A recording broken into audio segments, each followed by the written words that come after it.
389 personas interceptadas, 400 elementos de élite desplegados en simultáneo, un cementerio privado en las afueras de Guadalajara, convertido en escenario de un operativo en menos de 15 minutos.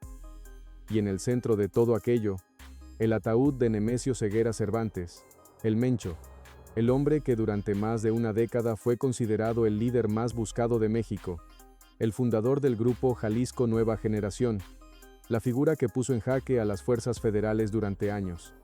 Pero ese martes 24 de febrero de 2026, su funeral no fue el acto de despedida que sus seguidores esperaban.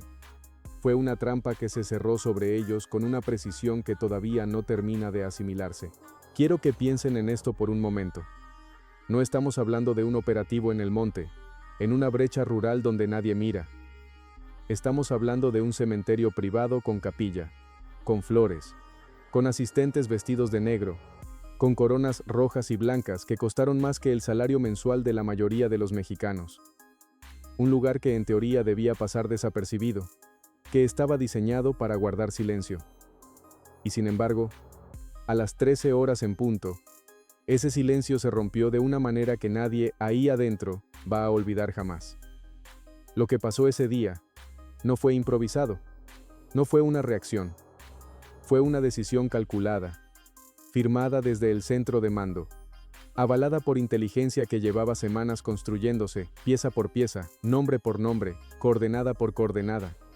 Y detrás de esa decisión estaba un solo hombre, cuyo nombre ya los grupos organizados mencionan con una mezcla de respeto y precaución. Pero antes de llegar a eso, necesito que entiendan bien la escena, porque el contexto aquí lo es todo. El cementerio estaba ubicado en las afueras de Guadalajara, en una zona que mezcla lo residencial con lo rural, esa franja donde los fraccionamientos cerrados terminan y los caminos de terracería empiezan. Muros altos de piedra gris, capilla pequeña de techo rojo, jardín amplio con árboles viejos y senderos de grava. Un lugar que cualquiera describiría como tranquilo, casi olvidado. La clase de sitio donde no llegan los noticieros, donde no pasan los patrullajes frecuentes, donde el tiempo parece moverse más despacio. Perfecto para un funeral que nadie quería que fuera noticia. Y eso era exactamente lo que el grupo CJNG necesitaba, porque el problema no era solo enterrar al líder. El problema real, el que los mandos medios y operadores de la organización tenían en la cabeza, desde que se confirmó su fallecimiento, era qué iba a pasar después. Una organización del tamaño del Jalisco no se sostiene sola. Necesita una cabeza. Necesita una estructura de mando que funcione. Necesita que alguien tome decisiones rápido, antes de que el vacío lo llene otro. Y ese funeral, aunque nadie lo iba a decir en voz alta, era también una reunión de alto nivel. Los que estaban ahí no eran solo familiares llorando, eran piezas clave del tablero, operadores regionales, jefes de plaza, encargados de rutas, gente que cargaba información valiosa en los bolsillos y en los teléfonos, y que esa mañana creyó que el dolor de perder a su líder les daría algo parecido a la inmunidad. Se equivocaron. La inteligencia militar y civil que monitoreaba los movimientos del grupo desde semanas antes ya había detectado señales. Concentración inusual de vehículos de lujo en zonas específicas de Jalisco. Comunicaciones encriptadas con referencias a una fecha, a un punto geográfico, a la palabra descanso, que en el lenguaje de la organización tiene un significado muy concreto. Drones civiles sobrevolando la zona del cementerio en los días previos. Y, sobre todo, una filtración que llegó desde adentro del propio círculo cercano del Mencho. Un nombre, una dirección, una hora. Alguien decidió que ya no valía la pena proteger ese secreto. Cuando esa información llegó al escritorio correcto, el análisis fue rápido. No había margen para dudas. Si la organización lograba usar ese funeral como punto de reorganización, si los mandos salían de ahí con un plan nuevo, con acuerdos frescos y con la moral reconsolidada, el trabajo de meses se iba a complicar enormemente. La ventana era estrecha y la decisión tenía que tomarse antes de que cerrara. La autorización llegó en horas. 400 elementos de élite, GAFES, Guardia Nacional, Fuerzas Especiales de la Secretaría de la Defensa Nacional. No era un operativo de rutina, Era una respuesta quirúrgica a una amenaza específica ejecutada con los recursos que una situación como esa exigía. 3 helicópteros Black Hawk fueron asignados. Drones térmicos comenzaron a mapear el perímetro del cementerio desde antes del amanecer. Convoyes tácticos tomaron posiciones en todos los caminos de acceso, incluyendo las brechas de tierra que no aparecen en ningún mapa digital, pero que los locales conocen bien. Cada salida fue cerrada, cada punto ciego fue cubierto. Lo que parecía un cementerio tranquilo a las 12:50 había sido rodeado en silencio total. Y entonces llegaron las 13 horas. El primer movimiento fue desde el aire. Los Black Hawk descendieron en formación baja, reflectores encendidos que cortaron la luz del mediodía como si fueran cuchillos. La gente dentro del jardín levantó la vista y en ese instante supo que algo estaba muy mal. Algunos alcanzaron a gritar, otros simplemente se congelaron. Los individuos que estaban ahí vestidos con trajes negros, mezclados entre los asistentes como si fueran escoltas discretos, reaccionaron de la única manera que sabían. Sacaron lo que llevaban escondido. Y aquí es donde la escena se vuelve algo que cuesta trabajo creer, aunque sea real, porque los materiales no estaban en camionetas afuera, estaban adentro, metidos en ataúdes vacíos que habían llegado como parte del montaje del funeral, en maletas y cajas que parecían pertenencias del difunto, en mochilas tácticas cubiertas con flores artificiales, dispositivos en los bolsillos de los sacos, protección táctica bajo las camisas blancas. Ese cementerio no era solo un lugar de luto, era un depósito de equipamiento disfrazado de despedida. El intercambio comenzó en segundos. Acciones cortas y precisas desde las posiciones de los comandos que ya venían con inteligencia sobre dónde estaba concentrada la resistencia. Dispositivos de aturdimiento explotaron en el centro del jardín, desorientando a quienes intentaban organizarse. Elementos de precisión, ubicados en posiciones elevadas fuera del muro, trabajaron con precisión milimétrica, conteniendo las amenazas directas sin afectar a quienes claramente no eran parte del conflicto. Los 400 elementos entraron simultáneamente por todas las entradas. Puertas laterales, jardines, el techo de la capilla, brechas abiertas con equipos hidráulicos en los muros. No había un solo punto de fuga que no estuviera cubierto. Los gritos de «alto» y fuerzas federales, «al suelo», se mezclaron con el ruido de los dispositivos y las acciones de contención. Algunos integrantes del grupo intentaron correr hacia el cerro que colinda con el cementerio por el lado norte. No llegaron lejos. El cerco terrestre los esperaba. Otros intentaron resguardarse entre las tumbas usando las lápidas como cobertura. Tampoco funcionó. Unos pocos, al ver que no había salida posible, se tiraron al suelo y levantaron las manos. En menos de 15 minutos, la resistencia fue contenida. 389 personas interceptadas. Ese es el número oficial. La mayoría, durante la confrontación ocurrida en el operativo, algunos alcanzados por el cerco cuando intentaron huir.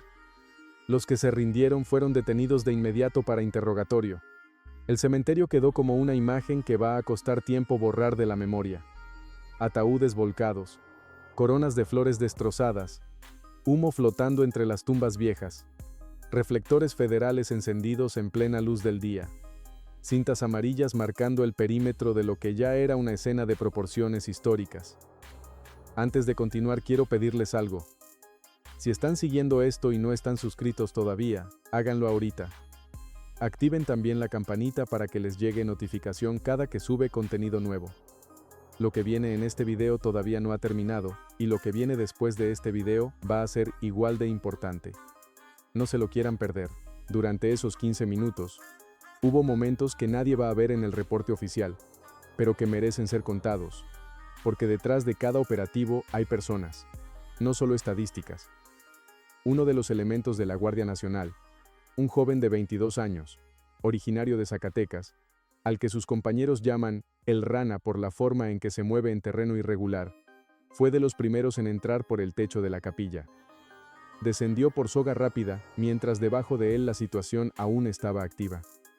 Adentro encontró a 3 mujeres y 2 niños escondidos bajo los bancos de madera. Los sacó uno por uno antes de retomar posición. No dijo nada cuando sus superiores lo felicitaron después. Solo preguntó si los civiles estaban bien. Hay otro momento que merece atención. En la esquina noreste del jardín, un elemento de fuerzas especiales apodado El Topo recibió un impacto en la protección táctica durante los primeros minutos del operativo. El golpe lo tumbó. Lo dejó sin aire por varios segundos. Sus compañeros lo cubrieron mientras recuperaba el aliento. En cuanto pudo levantarse, regresó al avance sin pedir relevo. Ese tipo de decisiones, silenciosas y sin cámaras encima, son las que sostienen un operativo cuando el caos está en su punto más alto. A unos 300 metros del muro norte del cementerio, en una casa de concreto sin pintar con macetas en la entrada, una mujer de unos 50 años estaba preparando la comida cuando escuchó el primer helicóptero. Se asomó por la ventana y vio los Black Hawk descendiendo. Llamó a su hija, que estaba en el cuarto del fondo estudiando, y las dos se quedaron pegadas al vidrio, sin poder moverse. Era la primera vez que escuchaban ese nivel de actividad en la zona. Pero nunca tan cerca. Nunca con ese número de aparatos en el cielo. La hija grabó 30 segundos con el celular antes de que la madre la jalara hacia adentro. Ese video de 30 segundos fue lo primero que circuló en redes sociales aquella tarde. En el centro de mando a distancia, los partes llegaban en tiempo real. Cada avance, cada sector asegurado. Cuando se confirmó que el jardín estaba bajo control y que el ataúd había sido asegurado, la respuesta fue una sola frase. Directa, sin ceremonias. Ya era hora. No hubo celebración. No hubo pausa larga. El siguiente paso ya estaba en marcha antes de que el humo terminara de disiparse. Los peritos forenses, que llegaron junto con el segundo convoy, procedieron de inmediato a la verificación de identidad, huellas dactilares, comparación de tatuajes conocidos, cotejo de cicatrices documentadas en expedientes federales. Todo coincidía. Nemesio Ceguera Cervantes era quien estaba en ese ataúd. Su fallecimiento era real, y su cuerpo fue trasladado bajo custodia extrema para análisis final. La familia podría recibirlo después en privado, sin ningún tipo de acto público, sin corridos, sin coronas televisadas, sin nada que pudiera convertirse en símbolo de glorificación. Pero lo más interesante no fue el ataúd, fue lo que se encontró en los vehículos y en las personas detenidas durante el cateo posterior al operativo. El inventario de equipamiento incautado fue extenso. Rifles Barrett calibre 50, que no son herramientas de patrullaje común, sino de precisión a distancia o para confrontar vehículos blindados. Fusiles de distintos modelos en cantidades que superaban con mucho lo que cualquier grupo de escoltas necesitaría para un funeral. Lanzadores de proyectiles, materiales contados en miles de unidades, dispositivos de fragmentación, protecciones tácticas con placas de cerámica. Eso no era protección para un entierro, era equipamiento para un conflicto. Además del equipamiento en los vehículos, se encontró efectivo en cantidades significativas, joyas de alto valor y, lo más relevante para la investigación posterior, teléfonos celulares. Decenas de dispositivos, algunos con aplicaciones de comunicación encriptada, algunos con registros de llamadas y mensajes que los especialistas en análisis forense digital comenzaron a procesar de inmediato. Lo que esos teléfonos revelaron en las primeras horas de análisis es lo que convirtió este operativo en algo mucho más grande que una confrontación exitosa. Porque las conversaciones almacenadas en varios de esos dispositivos confirmaban algo que la inteligencia sospechaba, pero no podía probar con documentos. El funeral del Mencho había sido convocado deliberadamente como una reunión de mando. Los mensajes hablaban de posiciones, de territorios, de quién se quedaba con qué plaza, de cómo se iba a reorganizar la estructura de distribución en al menos 4 estados.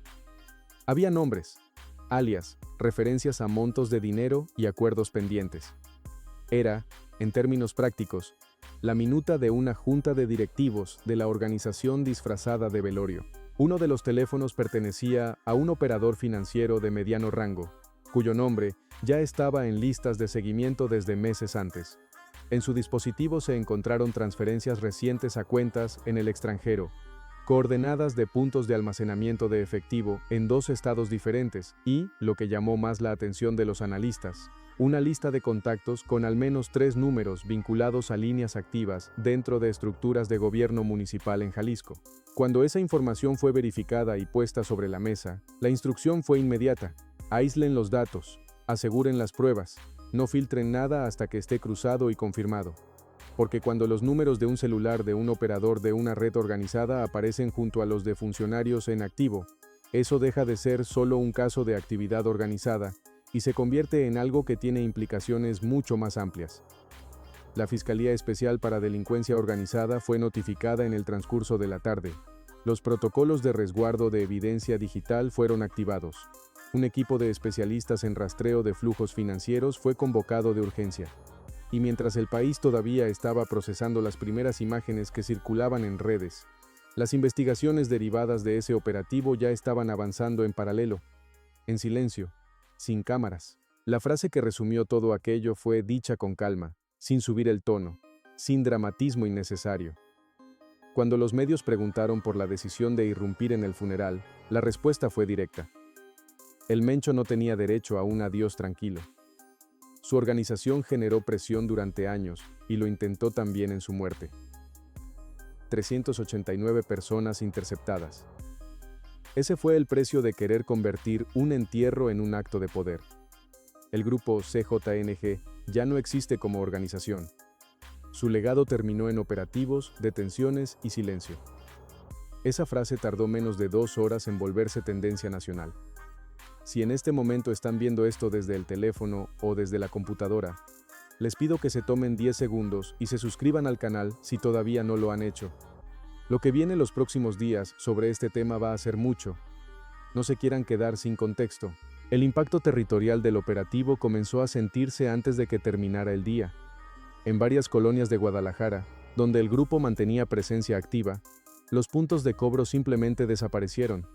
No hubo confrontación, no hubo resistencia, solo silencio. Las personas que normalmente cobraban cuotas en esas zonas dejaron de aparecer. En Michoacán, una célula ligada directamente a la estructura de los deltas, que operaba en la zona de Tierra Caliente, reportó su disolución interna. Según fuentes de inteligencia, sin ninguna confrontación, sin negociación, sin aviso, se fueron. Eso habla de algo importante que conviene entender.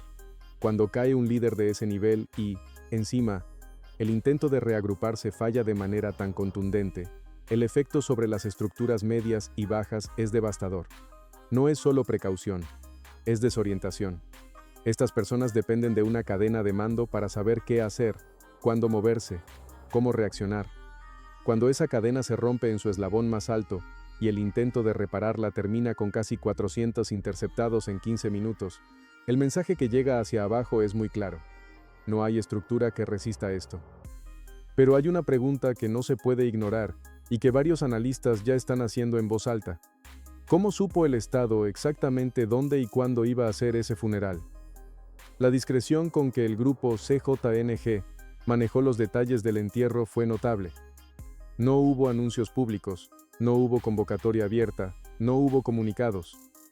Y, sin embargo, la inteligencia llegó con suficiente anticipación como para desplegar 400 elementos, coordinar helicópteros, instalar drones de vigilancia térmica y cerrar cada salida del cementerio antes de las 13 horas. Eso no se improvisa. Eso requiere una fuente muy cercana al círculo interno de la organización. La hipótesis que más peso tiene entre quienes estudian estos movimientos es la siguiente. Alguien del propio grupo tomó la decisión de entregar esa información, no por lealtad al Estado ni por principios, sino porque en el vacío de poder que dejó la muerte del Mencho, alguien decidió que la mejor jugada era eliminar a los rivales internos de golpe y dejar que las fuerzas federales hicieran el trabajo. Es la lógica más fría y más calculada del mundo de las organizaciones. Si tus competidores van a reunirse en un solo lugar, asegúrate de que ese lugar esté rodeado antes de que lleguen. Si esa hipótesis es correcta, entonces lo que pasó en ese cementerio no fue solo un operativo del Estado contra la organización, fue también el primer movimiento de un conflicto interno que todavía no muestra sus cartas completas. Y eso, para quienes analizan el panorama de seguridad en México, es tan importante como el número de interceptados. Los medios nacionales grandes manejaron la nota con una cautela que resultó llamativa. Algunos la pusieron en sus portadas digitales horas después del evento, con titulares que describían el operativo pero evitaban las cifras más impactantes. Otros la colocaron como nota secundaria debajo de temas económicos o declaraciones políticas, que en cualquier otra semana habrían pasado desapercibidos. La cobertura fue contenida, medida, sin el nivel de despliegue que un evento de esta magnitud normalmente generaría. En contraste, las redes sociales fueron otra historia completamente. El video de 30 segundos grabado desde la casa de la mujer cerca del cementerio fue compartido decenas de miles de veces en las primeras 2 horas. Aparecieron imágenes tomadas desde lejos, algunas borrosas, algunas sorprendentemente nítidas del operativo en curso, testimonios de personas de la zona que describían lo que habían visto y escuchado, análisis espontáneos de usuarios que comparaban lo que circulaba con los reportes oficiales y notaban las diferencias y, sobre todo, comentarios. Miles de comentarios de personas que llevaban años esperando que algo así pasara. Hay algo que vale la pena notar sobre esa reacción en redes. No fue solo entusiasmo o curiosidad.